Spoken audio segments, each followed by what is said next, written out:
RDT గురించి YSR Congress party నాయకులు తలా రంగయ్య గారు అయితేనేమి, మహేశ్వర్ నాయుడు గారు అయితేనేమి, వీళ్ళంతా అవాకులు చవాకులు చేస్తూ ఉన్నారు. వీరికి ఏమీ పని లేదు.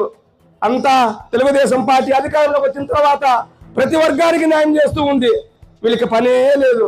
అయితే 2023 సంవత్సరంలోనే ఆర్డిటికి FCRA నిధులను నిలుపుదల చేయడం వాస్తవం కాదా తలా రంగయ్య గారని నేను ఇవాళ సూటిగా ప్రశ్నిస్తున్నాను.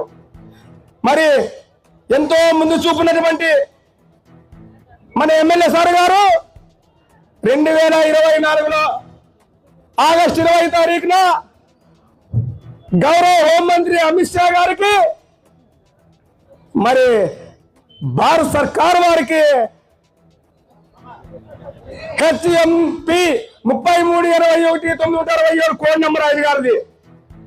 మరి ఆవాల శ్రీ అమల్నేని సురేంద్ర బాబుజీ आपका दिनांक 20 अगस्त 2024 का पत्र प्रत्याम हुआ जो आरडीटी को FCRA नवीन करने से संबंधित है.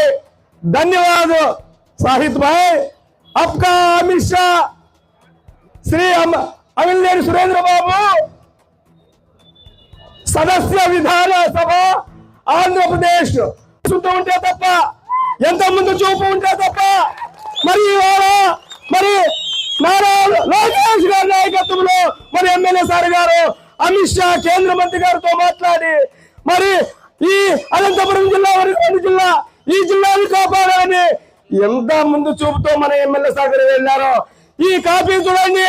తలా రంగయ్య గారని ఇవాళ నేను తలా రంగయ్య గారికి ఈ కాపీ ద్వారా మా ఎమ్మెల్యే గారి యొక్క గొప్పతనాన్ని, మా ఎమ్మెల్యే గారి యొక్క వ్యక్తిత్వాన్ని, మా ఎమ్మెల్యే గారి యొక్క ముందు చూపుని మీకు తెలియజేయాలనుకుంటున్నాను.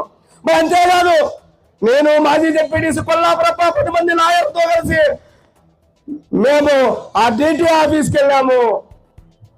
మరి గౌరవీయుల పెద్దలు ఈ అనంతపురం జిల్లాని అభివృద్ధి పథకంలో నడిపించడానికి కంగనం కట్టుకున్నటువంటి స్వర్గీయ డాక్టర్ ఫాదర్ విన్సెంట్ ఫెర్రర్ గారు ముద్దబిడ్డ శ్రీ మాంచో ఫెర్రర్ సార్ గారికి మేము వెళ్ళినప్పుడు మాకన్నా ముందుగానే ఉన్నాడు మన ఎమ్మెల్యే సార్ గారు.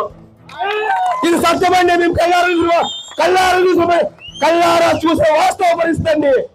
మరి ఆర్డీటీని కాపాడుకోవడానికి మన ఎమ్మెల్యే గారు ఎంత సిద్ధశుద్ధి ఉందో, ఎంత ముందు చూపు ఉందో ఓ వైఎస్ఆర్ పార్టీ నాయకులారా తెలుసుకోండి మసలండి అని చెప్పేసి ఈ వేదిక నుంచి మీకు తెలియజేస్తున్నాను.